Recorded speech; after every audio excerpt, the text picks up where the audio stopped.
Your attention please. Mr. Rajiv Sinha जहाँ कहीं भी हो, इंक्वायरी काउंटर पर तशरीफ लाएं. Thank you. Excuse me. Yes. मेरा नाम राजेश सिन्हा है. आपने कुछ अनाउंसमेंट की थी मेरे बारे में? जी हाँ, ये साहब आपसे मिलना चाहते हैं. आप अपने बेटे रोहित को लेने आए हैं? हाँ. जो लंदन से एयर इंडिया की फ्लाइट से आने वाला था? जी हाँ, क्या बात है? आपका बेटा ड्रग्स लाने के जुर्म में गिरफ्तार कर लिया गया है. It's not possible. ये कैसे हो सकता है मेरा? उसके बैग में हेरोइन मिली है.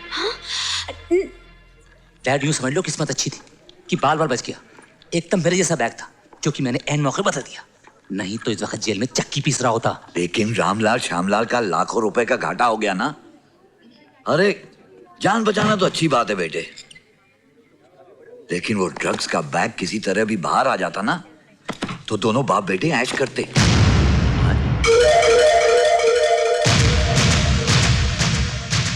ये मैं क्या देख रहा हूं? सर.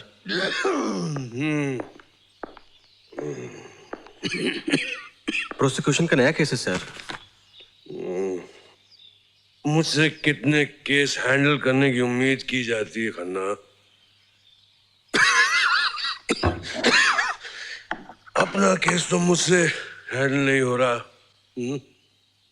सर, डॉक्टर ने आपको दोनों चीजों से मना किया है, शराब और स्मोकिंग से.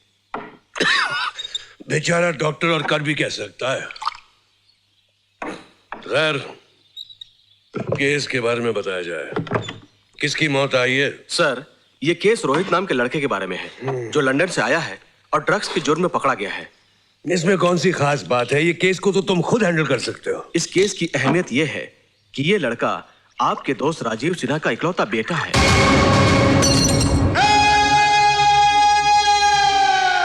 क्या नाम बताया? राजीव सिन्हा. राजीव सिन्हा.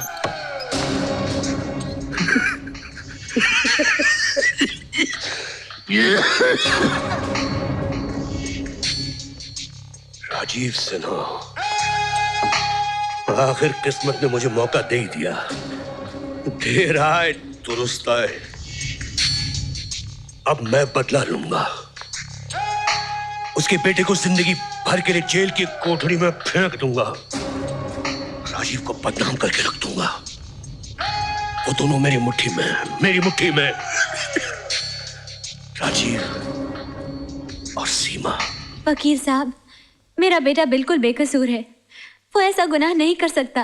भैया आप तो कुछ ज्यादा ही घबरा गई मिसेस राजीव सिन्हा. देखिए आपका बेटा पहली पेशी में बरी हो जाएगा.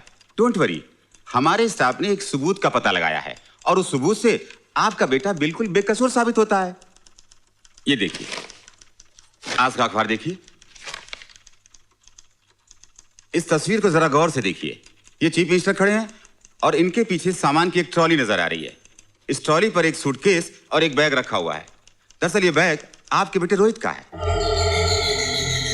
और इस बैग को इस आदमी ने अपने बैग से बदल दिया है क्योंकि दोनों बैग एक जैसे हैं और इसी बात को आपके बेटे रोहित ने कंफर्म किया है.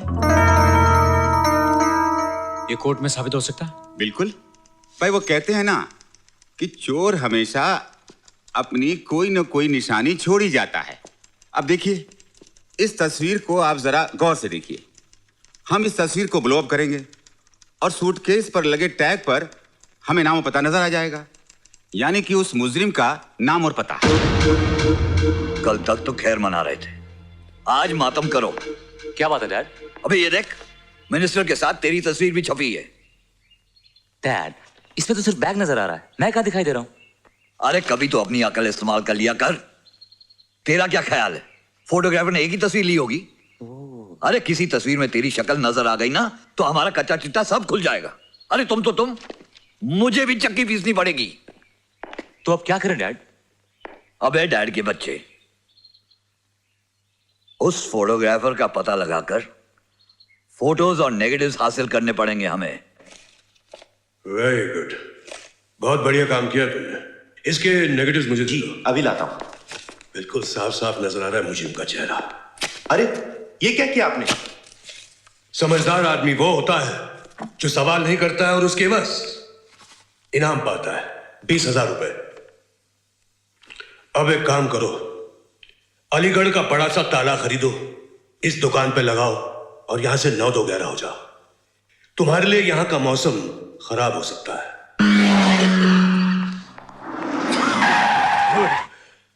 डैड, हाँ, यही उस फोटोग्राफर की दुकान है। एयरपोर्ट पे ये तस्वीर तुमने ली थी? हाँ मैंने ली है। क्यों, फोटो लेना कोई गुनाह है क्या? मैं जो पूछता हूं उसका जवाब दो, वरना तुम अपने गुनाहों का हिसाब चुकाते रहोगे। तेरे पास कुछ और तस्वीरें? डैड, ये देखो। क्या?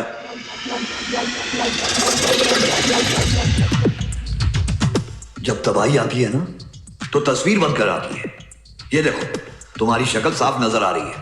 इसके नेगेटिव्स कहां हैं? मेरे पास नहीं है। क्यों जान देने पे तुला है? जल्दी निकाल। निकाल जल्दी। मैं सच कह रहा हूं, मेरे पास कुछ नहीं है। अभी अभी एक आदमी आया, पैसे देकर सारे नेगेटिव्स लेकर चला गया और कह रहा था दुकान पे ताला लगा दो। ताला लगा दो? कौन था वो? वो फोटोग्राफर लापता है। उसे जमीन खा गई या आसमान। उसने अपनी दुकान बंद कर दी, यानी कि उसकी दुकान पर ताला लगा हुआ है और उसका कोई पता नहीं। जब तक वो सबूत हमारे हाथ नहीं लग जाता तब तक हम कोर्ट को यकीन नहीं दिला सकेंगे। अब क्या होगा?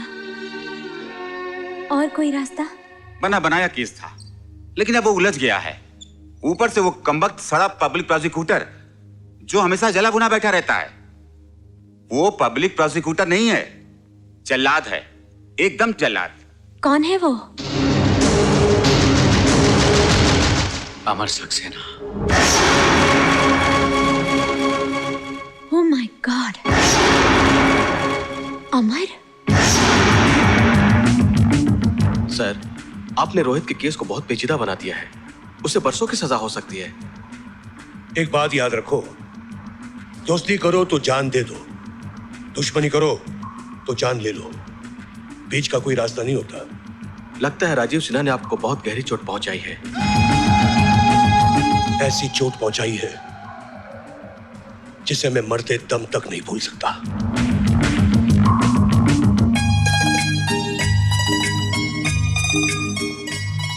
सुनाइए। कौन? मैं बोल रही हूँ। वो लाइट चली गई है, आपको फ्यूज लगाना आता है? फ्यूज? जी हाँ, फ्यूज। हाँ, क्यों नहीं, नो प्रॉब्लम। अजी लाइट का क्या है, ये तो आती जाती रहती है, आप घबराइए मत। आप सिर्फ इतना बताइए फ्यूज बॉक्स का है। आइए। ओके। मुझे अंधेरे से बहुत डर लगता है। अरे मैडम, अंधेरा तो बहुत कमाल की चीज है। अरे संभल के। नहीं, सब पर पर्दा रखता है। ये कमबख्त रोशनी है जो सबको नंगा कर देती है। घर में टॉर्च है?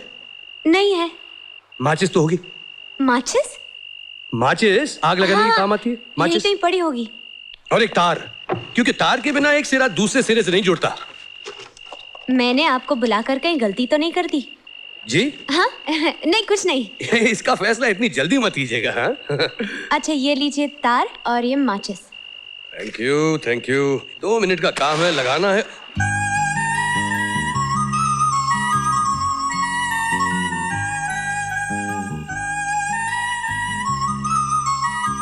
आप ऐसे क्या देख रहे हैं? आज पहली बार जिंदगी में पता चला रोशनी कितने काम की चीज है। क्या हुआ? फ्यूज उड़ गया। फ्यूज उड़ गया? हाँ, आपके घर का फ्यूज उड़ गया ना? वो फ्यूज? हाँ, सामने है। आप मुझे माचिस दे दीजिए, मैं रोशनी कर देती हूँ। ये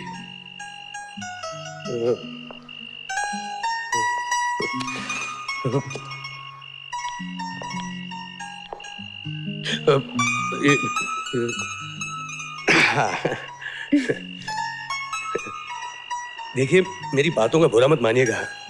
इस कमबख्त जिंदगी ने आदमी से जोकर बना दिया है।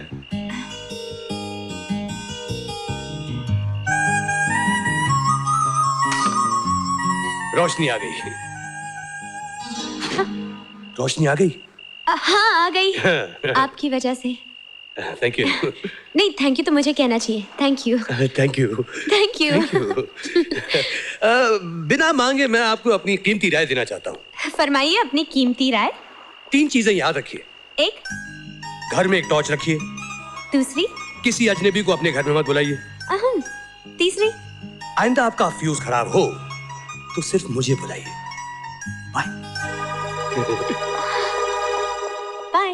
तुमसे कितनी बार कहा है जी कि घर का खर्चा पूरा दिया करो या खुद ही घर चलाओ। तुम तो जानती हो कि मैं कितना कमाता हूँ। तो मैं क्या करूँ? तुम्हारी तनख्वाह तो बढ़ती नहीं, लेकिन महंगाई तो बढ़ती है। अरे शांति, तुमसे कितनी बार कहा है कि जरा हाथ खींच के खर्च किया करो। अच्छा, मुझे हाथ खींचने को कहते हो, लेकिन अपने भाई से क्यों नहीं कुछ कहते? 4 पैसे की मदद कर देगा तो उसका वजन हल्का नहीं हो जाएगा। जब वो काम पर लग जाएगा ना, खुद ब खुद मदद कर देगा। पता नहीं कब वो शुभ दिन आएगा। तुम कब आए? अभी अभी आए हैं। आप इधर से आए, चाचा यहाँ से आए। जाओ अमर, जाके आराम करो, थक गए होगे। चाचा आप ऊपर जाइए, मैं आपके लिए खाना लेकर आती हूँ। मम्मी चाचा के लिए खाना ले जाओ। देती हूँ। काम धाम तो कुछ करता नहीं, बस रोटियां तोड़ता है। मम्मी तुम क्यों बार बार चाचा के बारे में? चाचा की चमची। एक टॉर्च और एक फ्यूज वायर देना। फ्यूज? आपको फ्यूज लगाना आता है या किसी को भेज दो? फ्यूज लगाने वाला है। बोलिए कब आऊं? आप यहाँ क्या कर रहे हैं? मेरी भाभी ने मेरा फ्यूज उड़ा दिया, आज आप लगा दीजिए। ये लीजिए फ्यूज और टॉर्च। टॉर्च हिसाब में लिख देना। क्या हुआ? क्या आप बता सकती हैं कि बैंगन को बैंगन क्यों कहते हैं? बिल्कुल बता सकती हूँ, इसलिए कि उसकी शक्ल बैंगन जैसी है। वाह, क्या सोच है आपकी। आप ही मेरी जिंदगी में रोशनी कर सकती हैं। आगे बोलिए, आपकी प्रॉब्लम क्या है? मेरी प्रॉब्लम यह है कि मेरी भाभी ने पहली बार मुझे सब्जियां खरीदने की असाइनमेंट दी है। और आपको कद्दू भी खरीदना नहीं आता। अरे कद्दू ही तो खरीदना है। आपकी लाइफ का क्या होगा? कुछ नहीं होगा, मैं जानता हूँ। बस आप कभी कहीं किसी मोड़ पर मिलते रहिएगा। एक कद्दू देना भाई, कद्दू। भाभी, भाभी, अरे भाभी देखो क्या ताजी ताजी सब्जियां लेकर आया हूँ, खुश हो जाओगी। तुम अपने देवर को बेकार समझती थी ना, आज बैंगन लौकी गोभी देखकर मान जाओगी कि हम भी आदि काम के हैं। चाहे पूजा के कमरे में रख दे थाली। रख देते हैं। एक दिन भाजी क्या ले आया, अपने आप को आदमी समझने लगा। काम धाम कुछ होता नहीं, कद्दू करेगा। क्या हुआ भाभी? सब अपवित्र कर दिया। बैंगन को भुर्ता बनते तो सुना था, मुर्गी बनते पहली बार देख रहा हूँ। हाय हाय हाय, किस जन्म का बदला ले रहा है तू मुझसे अमर? अभी अभी तो पूजा की थी, स्नान किया था। हाय हाय, सब अपवित्र कर दिया, भ्रष्ट कर दिया मुझे। एक काम करने को कहा था, सत्यानाश कर दिया पूरे दिन का। अब कौन सफाई करेगा मेरी रसोई की? अरे खड़े खड़े मुंह क्या देखते हो? उठा के फेंक इसको बाहर। हिंदू? लेकिन ये तो उसका थैला है। लौकी, बैंगन, मगर मैंने तो मुर्गी और मछली खरीदी थी। ये बैंगन और लौकी कहां से आ गए? लगता है बैग बदल गया। जरूर वही होगा। अरे रुको, कमिंग। भाभी से पिटते पिटते बचाओ और भागते भागते आया हूँ। आप तो पिटते पिटते बच गए, मगर मैं तो शायद पिट ही जाती। ये लीजिए आपका बैग और मुझे दीजिए मेरा।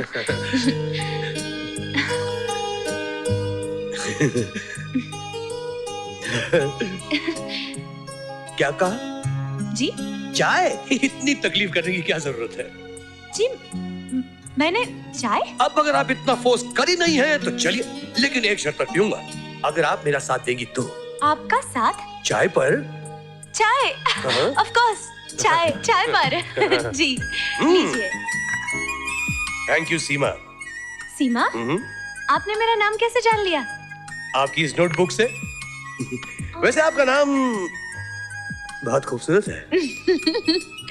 जाहिर है अब आप अपना नाम बताने का कष्ट करेंगे। मेरे नाम में कोई खास बात नहीं है, लेकिन आप कहती हैं तो बता देता हूँ, अमर। बुरा नहीं है। नाम तो है अमर, लेकिन रोज कई बार मरना पड़ता है। वैसे आप करते क्या हैं बातें बनाने के अलावा? कुछ करने की कोशिश में हूँ। अभी तो वकालत का इम्तिहान दिया है, कल ही आखिरी पेपर था। आप अच्छे लगेंगे काले कोट में। My lord, your honour. अभी तो सिर्फ इम्तिहान दिया है मेम साहब, नतीजा निकलने तक कई और इम्तिहान देने होंगे, नौकरी ढूंढनी होगी। आपकी किताब से लगता है कि जी हाँ, पढ़ रही हूँ। बोर्डिंग में थी, अब केटरिंग का कोर्स कर रही हूँ, पास में ही कॉलेज है। इसलिए वो मुर्गी मछली। जी जी। और अगर आप बैग ना लाते तो क्लास में बैंगन के साथ मेरा भरता बन गया होता।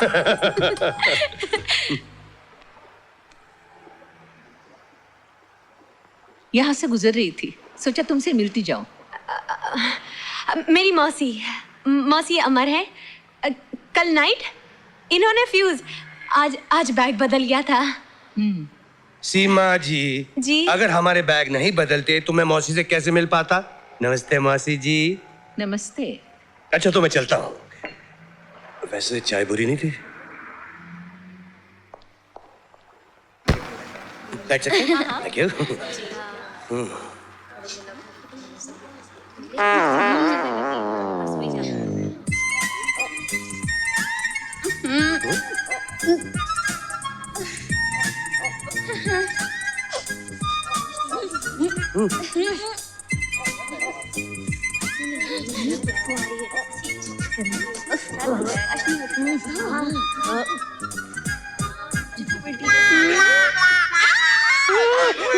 मर गया। थैला फिर बदल लिया। और आज इसका टेस्ट भी है। आज हम सीखेंगे फिश कटलेट्स कैसे बनाए जाते हैं। तो सब अपनी अपनी मछलियां निकालिए। हाँ तो लड़कियों, मैं कह रही थी